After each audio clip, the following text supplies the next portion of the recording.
मुख्यमंत्री हेमंत सोरेन ने बोकारो से की मैया सम्मान योजना की दूसरी किस्त जारी। विभिन्न कल्याणकारी योजनाओं का किया उद्घाटन और शिलान्यास। केंद्रीय महिला एवं बाल विकास मंत्री अन्नपूर्णा देवी ने रांची में की झारखंड में संचालित केंद्रीय योजनाओं की समीक्षा। अधिकारियों को काम में तत्परता लाने का दिया निर्देश। पाकुड़ में आयोजित जनाक्रोश रैली में बाबूलाल मरांडी ने राज्य सरकार पर जमकर किया प्रहार। कहा, आदिवासियों की जमीन लूटने और जनसंख्या में कमी के पीछे बड़ी साजिश। और राज्य के कृषि एवं पशुपालन मंत्री दीपिका पांडे सिंह ने बीएयू में किया बिरसा हरियाली रेडियो स्टेशन का शुभारंभ। कहा, रेडियो के प्रसारण से किसानों को होगा लाभ।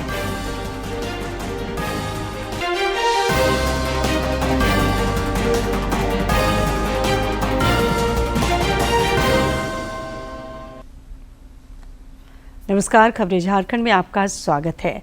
खबरों के साथ मैं हूं सरोज झा और अब खबरें विस्तार से।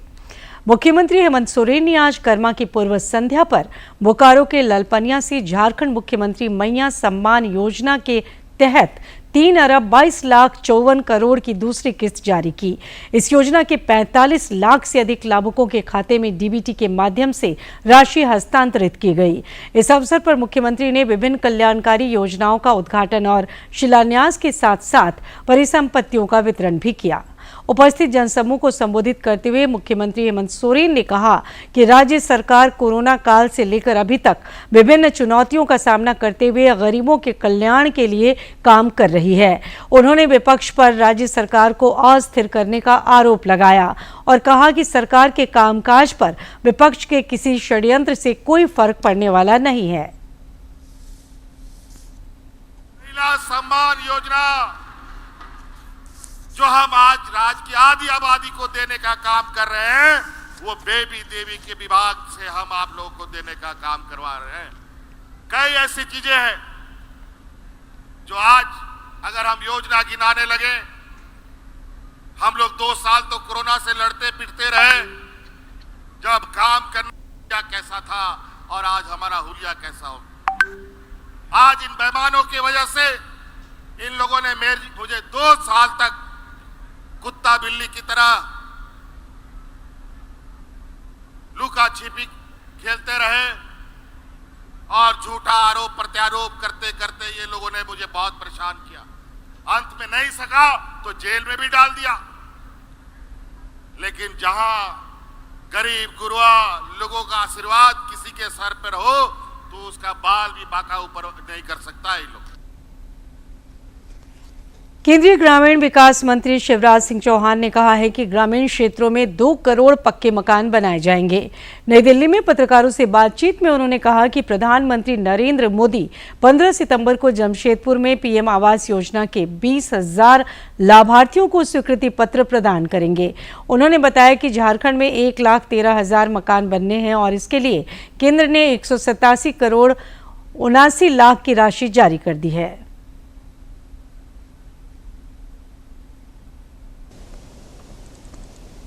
2 करोड़ नए घरों के आवंटन का शुभारंभ करेंगे। झारखंड में प्रधानमंत्री आवास योजना के अंतर्गत झारखंड के लगभग 20,000 लाभार्थियों को जमशेदपुर से स्वीकृति पत्रों का वितरण करेंगे और इसके अतिरिक्त झारखंड में थोड़ा काम तेजी से होना चाहिए था। हमने लगातार प्रयत्न किए क्योंकि 1,13,000 से ज्यादा मकान झारखंड में बनने। अभी तक वहां की सरकार इतने ही औपचारिकता पूरी करके स्वीकृति पत्र और मकानों के निर्माण के लिए जो अकाउंट में पैसे डालते उसकी कुछ औपचारिकताएं पूरी करनी होती है, उसमें धीमी गति से काम हुआ, इसलिए इतने हितग्राहियों को भी लाभ मिलेगा। लेकिन लक्ष्य 1,13,195 का है और उसके लिए 187 करोड़ 79 लाख रुपए की राशि झारखंड को जारी की जा चुकी है। गोड्डा के सांसद निशिकांत दुबे ने आज देवघर में रेलवे स्टेशन का निरीक्षण किया। इस दौरान उन्होंने कहा कि प्रधानमंत्री नरेंद्र मोदी 15 सितंबर को जमशेदपुर से झारखंड को 3 वंदे भारत एक्सप्रेस ट्रेन की सौगात देंगे, जिसमें बाबा नगरी देवघर भी शामिल है। श्री दुबे ने कहा कि चुनाव के दौरान उन्होंने जनता से जो वायदा किया था उसे प्रधानमंत्री जल्द पूरा करेंगे।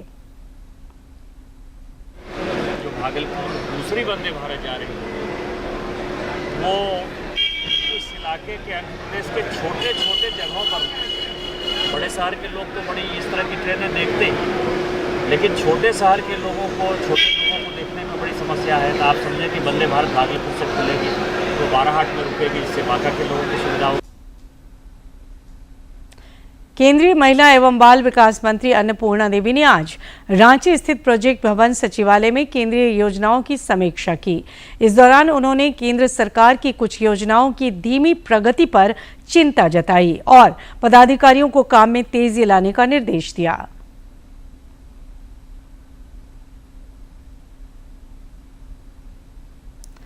आदिवासियों की घटती आबादी और लुटती जमीन के विरोध में आज पाकुड़ में भाजपा अनुसूचित जनजाति मोर्चा द्वारा जनाक्रोश रैली का आयोजन किया गया।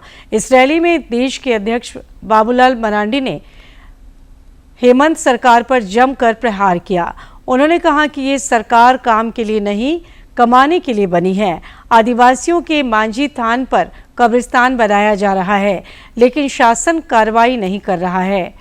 श्री मरांडी ने कहा कि आदिवासियों की जमीन को लूटने और जनसंख्या घटाने का काम एक साजिश के तहत हो रहा है, जिसके खिलाफ 20 सितंबर से राज्य भर में परिवर्तन यात्रा निकाली जाएगी। 2019 से लेकर के जब से सरकार बनी तब से तो ठगते आए हैं, जब चुनाव आया तो थोड़ा सा लॉलीपॉप थमा दे रहे। और इसलिए हमने कहा कि झारखंड के आदिवासियों के लिए अगर कोई चिंता करेगी तो बीजेपी चिंता करेगी।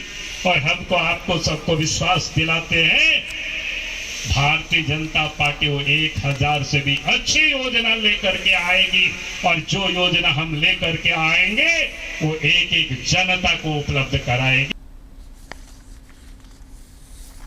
उधर प्रतिपक्ष के नेता अमर बावरी ने सोशल मीडिया पर जारी एक पोस्ट में कहा है कि राज्य के संताल परगना इलाके में आदिवासियों की आबादी 44% से घटकर 28% हो गई है।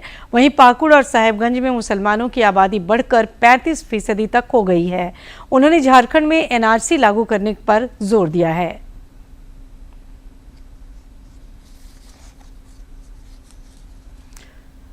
वित्त मंत्री रामेश्वर उरांव ने राज्य में डेमोग्राफी बदलाव पर कहा है कि 16 साल तक यहां भाजपा का शासन रहा है। हेमंत सरकार के 5 वर्षों में डेमोग्राफी बदलाव नहीं हुआ है।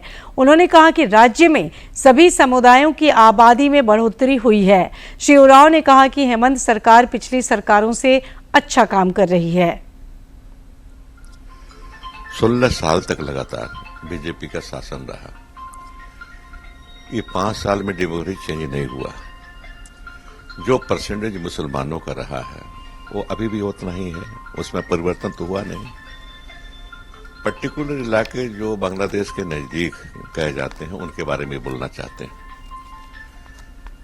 लेकिन ये देखने की चीज है।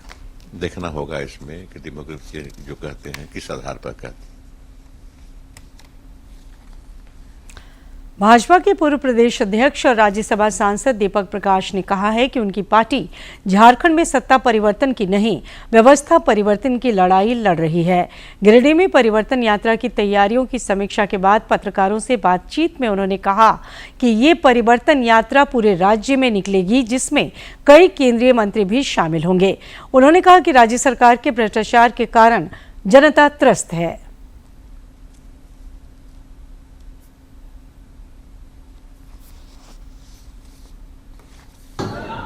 पूरे प्रदेश में 6 यात्राएं निकलेंगी और उस यात्रा का नाम परिवर्तन यात्रा है। ये परिवर्तन यात्रा आने वाले विधानसभा के चुनाव में केवल सत्ता का ही परिवर्तन नहीं करेगी, बल्कि व्यवस्था परिवर्तन का भी वो संवाहक बनेगा।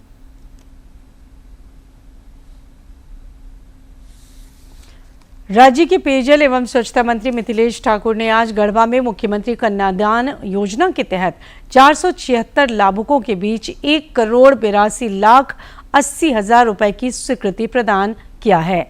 इस दौरान उन्होंने गोद भराई, अन्नप्राशन, हेल्दी बेबी और रंगोली के रस्मों को भी निभाया।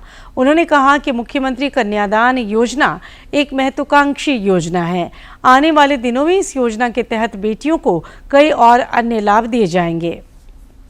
ज्यादा फोकस अगर कर रही है तो महिलाओं पर कर रही है, बेटियों पर कर रही है, और आज कन्यादान योजना भी इसका एक उदाहरण है। पहले भ्रूण हत्या भी बहुत ज्यादा होती थी, आज उस पर भी बहुत अंकुश लगा है। 476 लाभुकों को गढ़वा जिले में इसका लाभ दिया जा रहा है। 1,42,80,000 रुपए इनके खाते में ट्रांसफर किए। झारखंड मुक्ति मोर्चा के केंद्रीय महासचिव सुप्रियो भट्टाचार्य ने झारखंड में बांग्लादेशी घुसपैठियों पर कहा है कि भाजपा को ये बताना चाहिए कि घुसपैठ करने वाले लोग कौन हैं। उन्होंने बांग्लादेशी घुसपैठ से इनकार किया। समझना चाहता हूं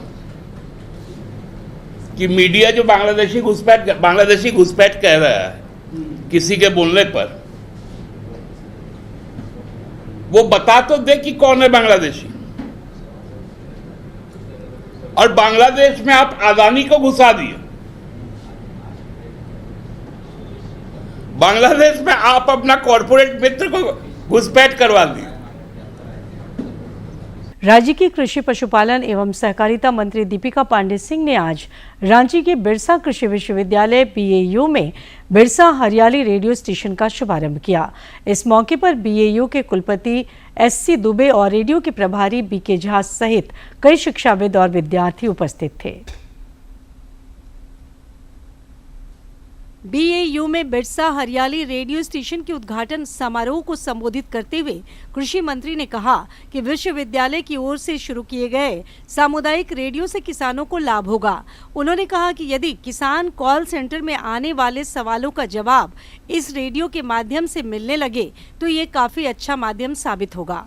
सीड्स के प्रोडक्शन की बात हो, चाहे इंटीग्रेटेड फार्मिंग की बात हो, या फिर महिला फार्मर्स को सशक्त करने की बात हो, इन सब चीज़ों पर यूनिवर्सिटी ध्यान देगा, ऐसी मेरी उम्मीद भी है और मैं आप लोगों से अपेक्षा करती हूँ। कृषि मंत्री ने कहा कि जहां तक विश्वविद्यालय के शिक्षकों और शिक्षकेतर कर्मचारियों से जुड़ी समस्याओं की बात है, उन्हें हल करने का प्रयास किया जाएगा। घटनाओं के चलते जो आज यहाँ पर रिक्त स्थान है और जिसकी जिम्मेदारी सरकार को शिफ्ट कर दिया गया है, उस पर भी जल्दी हम लोग कोई निर्णय लेकर ये सुनिश्चित करेंगे कि ज़्यादा से ज़्यादा लोग यहाँ पर बहाल हों, वो अपने दायित्व को पूरा करें और बच्चों को जो एक एजुकेशन का एनवायरनमेंट यहाँ पर पर्याप्त संख्या में जो प्रोफेसर्स के होने से होना चाहिए, वो हम लोग सुनिश्चित करेंगे। BAU के कुलपति SC दुबे ने विश्वविद्यालय की उपलब्धियों के बारे में बताते हुए कहा कि विश्वविद्यालय ने कृषि के क्षेत्र में कई नई तकनीक का इजाद किया है। उन्होंने कहा कि झारखंड की भौगोलिक स्थिति को देखते हुए बीज, कृषि उपकरण और ऑर्गेनिक खेती को बढ़ावा देने के लिए बिरसा कृषि विश्वविद्यालय निरंतर क्रियाशील है। विश्वविद्यालय में अब तक लगभग 60 improved variety of the different crops में भी दलहनी सीरियल्स की विकसित की हैं, जो इनका प्रचार और प्रसार किसान इसको अपने क्षेत्र में उगा रहे हैं। इसमें से कुछ प्रजाति ऐसी है जो पूरे नॉर्थ ईस्टर्न रीजन के लिए सुटेबल है, केवल अपने झारखंड में ही नहीं। इस मौके पर बिरसा हरियाली रेडियो स्टेशन के प्रभारी BK झा ने बताया कि सामुदायिक रेडियो में 50% कंटेंट विश्वविद्यालय के छात्र छात्राओं और किसानों के माध्यम से तैयार किया जाएगा। इस रेडियो के नियमित प्रसारण होने से राज्य के किसानों को कृषि कार्य में मदद मिलेगी। रांची से करमबीर की रिपोर्ट।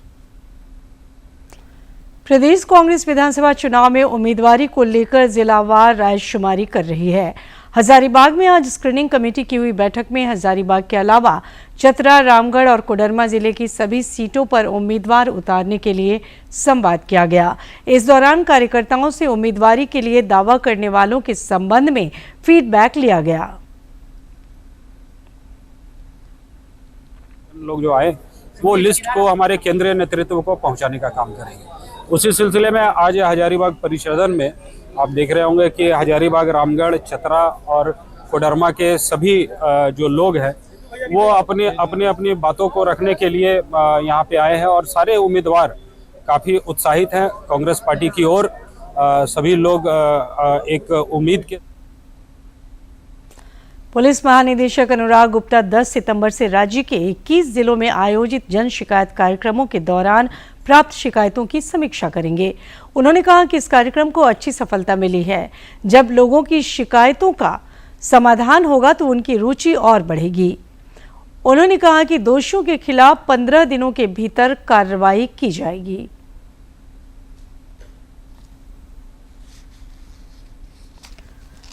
राष्ट्रपति द्रौपदी मुर्मू के 19 एवं 20 सितंबर को प्रस्तावित रांची दौरे को लेकर जिला प्रशासन ने एयरपोर्ट से लेकर राजभवन और कार्यक्रम स्थल तक नो ड्रोन जोन घोषित किया है। इस दौरान इन क्षेत्रों में ड्रोन, पैराग्लाइडिंग और हॉट एयर बैलून के उड़ान पर प्रतिबंध रहेगा। जिला प्रशासन के निर्देश पर रांची के सदर अनुमंडल पदाधिकारी ने इन इलाकों में निषेधाज्ञा लागू की है। 34वीं राष्ट्रीय खेल घोटाले की जांच दोबारा शुरू होगी। इससे संबंधित सीबीआई की क्लोजर रिपोर्ट पर रांची सीबीआई की स्पेशल कोर्ट ने असंतुष्टि जाहिर की है। सीबीआई की क्लोजर रिपोर्ट के खिलाफ सोशल एक्टिविस्ट पंकज यादव और सूर्य सिंह बेसरा ने प्रोटेस्ट याचिका दायर की थी। इन दोनों ने विधानसभा की कमेटी को आधार बनाते हुए सीबीआई जांच को जारी रखने की मांग की थी।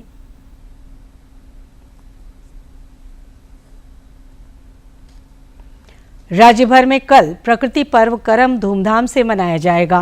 पूर्व संध्या पर आज रांची विश्वविद्यालय के दीक्षांत मंडप सभागार में समारोह का आयोजन किया गया, जिसमें रांची के विभिन्न विद्यालय और महाविद्यालयों के छात्र छात्राओं और स्थानीय लोगों ने हिस्सा लिया। मौके पर छात्र छात्राओं ने मुंडारी, संथाली, नागपुरी भाषा के गीतों पर नृत्य किया। मुख्य अतिथि हरि उरांव ने कहा कि झारखंड की संस्कृति और परंपरा पर हमें गर्व है, जो हमें एक सूत्र में बांध कर रखती है।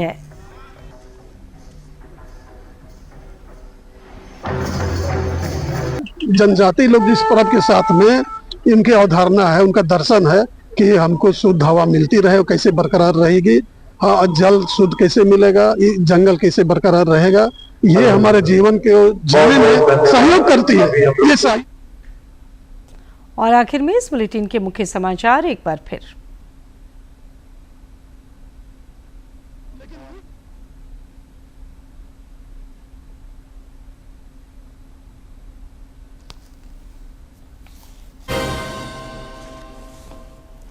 मुख्यमंत्री हेमंत सोरेन ने बोकारो से की मैया सम्मान योजना की दूसरी किस्त जारी। विभिन्न कल्याणकारी योजनाओं का किया उद्घाटन और शिलान्यास।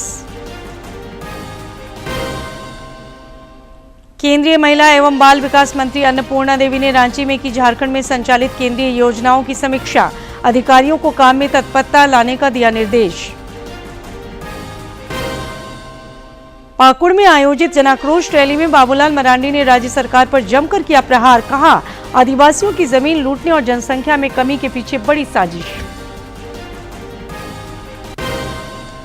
और राज्य के कृषि एवं पशुपालन मंत्री दीपिका पांडे सिंह ने बीएयू में किया बिरसा हरियाली रेडियो स्टेशन का शुभारंभ।